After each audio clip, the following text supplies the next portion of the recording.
પ્રિયંકા આજે દાદા તને એક કાગડાને અને એક કાગડાની ને ગાયની વાત કરે છે. કાગડાનું નામ કક્કુ કાગડો હતો અને ગાયનું નામ ગોરી ગાય હતી. આ બંને વચ્ચે મિત્રતા હતી. કાગડો હંમેશા આકાશમાં ઉડતો રહે, અહીંથી ત્યાં જઈને કોઈ પણ ઝાડ પર બેસે. ગાય ખેતરમાં રહેતી હતી. કાગડાને ડંફાસ મારવાનો બહુ શોખ, એટલે મોટી મોટી હાંકતો રહે, ડંફાસો મારે, ગુલબાંગો બોલે. ક્યારેક એમ કે મેં તો આ ઝાડ ઉપરથી આ ફળ તોડી લીધું. ક્યારેક એમ કે હું બીજા બધા કાગડો પરથી અલગ છું, સ્પેશિયલ છું. ક્યારેક કોઈકને એમ કે મારી પાસે તો જગતભરના બધા જ સમાચારો પહેલાં મારી પાસે આવે. આવી રીતે કાગડો બધાની સામે પોતાની મોટી બડાસ આંખે ડંફાસ મારે.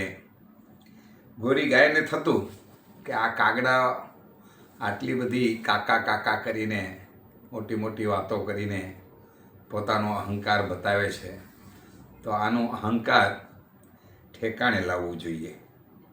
અને એક દિવસ એણે નક્કી કર્યું કે એવો કોઈક મોકો શોધું કે જ્યારે કાગડાને મારી વાત માનવા મજબૂર થવું પડે. એક દિવસ કાગડાને ખૂબ ભૂખ લાગી અને ખાવાનું મળ્યું નહીં, એટલે ગાય પાસે આવ્યો. ગાયને કે ગોરી, ગાયનું નામ ગોરી હતું, એટલે કે ગોરી, મને આજે ભૂખ લાગી છે, તું મને તારું દૂધ પીવા માટે આપ. ગોરી ગાયે વિચાર્યું કે આજે સારો મોકો છે આને સબક શીખવાડવાનો, આનો અહંકાર ઉતારવાનો.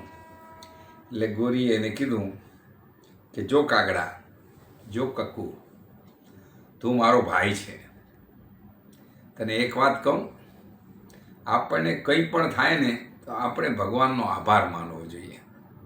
તે ક્યારે ભગવાનનો આભાર માન્યો છે? ક્યારે થેન્ક ગોડ કહ્યું છે? નથી કહ્યું ને. તો આજે જા, સૌથી પહેલાં તું શંકરના મંદિરે જા અને ત્યાં જઈને શંકર બાપાનો આભાર માન કે હે શંકર બાપા, તમે મને ઉડવા માટે 2 પાંખો આપી છે, એ બદલ તમારો આભાર, તમારું થેન્ક યુ. કાગડો તો ગયો શંકરના મંદિરે. જઈને એણે શંકર ભગવાનને કહ્યું કે શંકર દાદા, તમારો આભાર, તમે મને ઉડવા માટે 2 પાંખો આપી છે. એ થેન્ક યુ કહીને પાછો આવ્યો ગાય પાસે.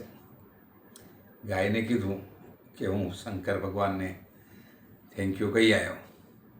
તો કે એમ નહીં, તારે દરરોજ કોઈક ને કોઈક કારણથી કોઈક ને કોઈક ભગવાન પાસે જઈને થેન્ક યુ કહેવું. તું 8 દિવસ આવી રીતે થેન્ક યુ કહીશ ને તો હું તને મારું દૂધ પીવા આપીશ. કાગડો કે પણ આજે મને ભૂખ લાગી છે, આજે તો આપ. તો ગોરી ગાયને થયું કે બિચારો સાવ ભૂખે મરતો હોય તો ના ન પડાય, એટલે એને દૂધ પીવા તો આપ્યું, પણ એક શરતથી કે આવતીકાલે પાછું તારે કોઈક ભગવાનને જઈને થેન્ક યુ કહેવાનું, કોઈક સારા કામ માટે, પછી હું દૂધ આપીશ. બીજા દિવસે કાગડો ફરી આવ્યો. ફરી ગાયે એને કીધું. ફરી કાગડો, કક્કુ કાગડો, રામ ભગવાનના મંદિરમાં ગયો. રામ ભગવાનના દર્શન કરીને એણે કીધું કે રામ ભગવાન, મને કાલે ભૂખ લાગી હતી, ગોરી ગાયે મને દૂધ પીવા આપ્યું, એ બદલ તારો ખૂબ ખૂબ આભાર, થેન્ક ગોડ કે તે મને ભૂખ માટે દૂધ પીવડા આપ્યું.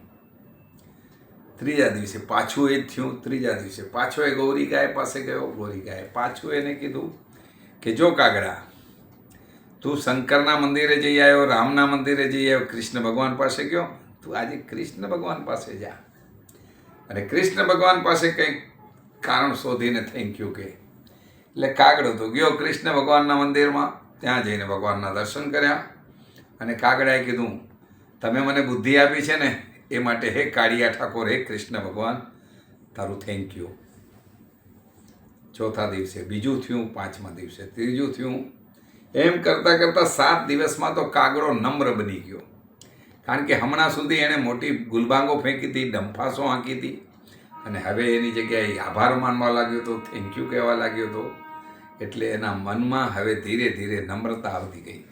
8મા દિવસે તો એકદમ નમ્ર બની ગયો અને ગાય પાસે, ગોરી ગાય પાસે ગયો અને ગોરી ગાયને કીધું કે બેન, તારા કહેવા પ્રમાણે હું છેલ્લા 8 દિવસથી અલગ અલગ ભગવાનના મંદિરમાં જઈને થેન્ક યુ કર્યું. પણ આ થેન્ક યુ કરતાં મને એક વાત સમજાઈ કે હું હમણાં સુધી જે કોઈ ડંફા શાકતો હતો ને ખોટું હતું. નમ્રતામાં, વિનયમાં, વિવેકમાં જ સાચી આપણી શક્તિ હોય છે. અને આ મને રસ્તો બતાવવા માટે હે ગોરી ગાય, હું આજે તને થેન્ક યુ કહેવા આવ્યો છું. તારું ખૂબ ખૂબ આભાર બેન. Thank you sister. એટલે ગોરી ગાય તો ખુશ થઈ ગઈ. એને સમજાઈ ગયું કે કાગડાની અક્કલ ઠેકાણે આવી ગઈ. એટલે ગોરી ગાયે કીધું કે હવે તે આજે મને થેન્ક યુ કીધું છે ને, હે કક્કુ કાગડા, આજે હું તને પણ ખુશ કરીશ. આજે મેં દૂધ બધું જ બચાવી રાખ્યું છે, કોઈને આપ્યું નથી. આ દૂધને મેં બહુ સરસ મજાની ખીર બનાવી છે. અને આ ખીર સ્વીટ બનાવી છે, એટલી મસ્ત બનાવી છે. આ ખીર હું આજે તને ખાવા આપીશ. કાગડાએ ખીર બહુ પ્રેમથી ખાધી, પેટ ભરીને ખાધી, ખુશ થઈને ખાધી. અને કાગડો એ ગૌરી ગાયને કીધું કે બેન, આજ પછી હું ક્યારે પણ જૂઠું બોલીશ નહીં, ખોટું બોલીશ નહીં, મોટી વાતો નહીં કરું, અને બધાની સાથે પ્રેમથી, વિવેકથી, વિનયથી વાત કરીશ. કાગડો અને ગૌરી ગાય બંને આટલું કહેતા એકબીજાને જોતા જોતા હાથની તાળી આપતા આપતા ખુશ થતા નાચવા લાગ્યા, કૂદવા લાગ્યા. એમને નાચતા અને કૂદતા જોઈને જંગલના બીજા પક્ષીઓ, બીજા જાનવરો, બીજા પશુઓ પણ આવ્યા અને બધાએ સાથે મળીને ગીત ગાયું. અને સૌએ કહ્યું કે આપણે સૌ ઈશ્વરના ઉપાસક છીએ, રામના રખોપા છે. ચાલો સૌ રામની પૂજા કરીએ, રામની સાધના કરીએ, એકબીજાને મદદ કરીએ, આપણે સૌ એકબીજાને થેન્ક યુ કહીએ. અને ત્યારથી કક્કુ કાગડો, ગૌરી ગાય અને બધા જ જંગલના પ્રાણીઓ ખુશ થઈને જીવવા લાગ્યા. કેવી લાગી બિયાંકા મારી શોર્ટ સ્ટોરી? દાદાને ફોન કરીને કહેજે.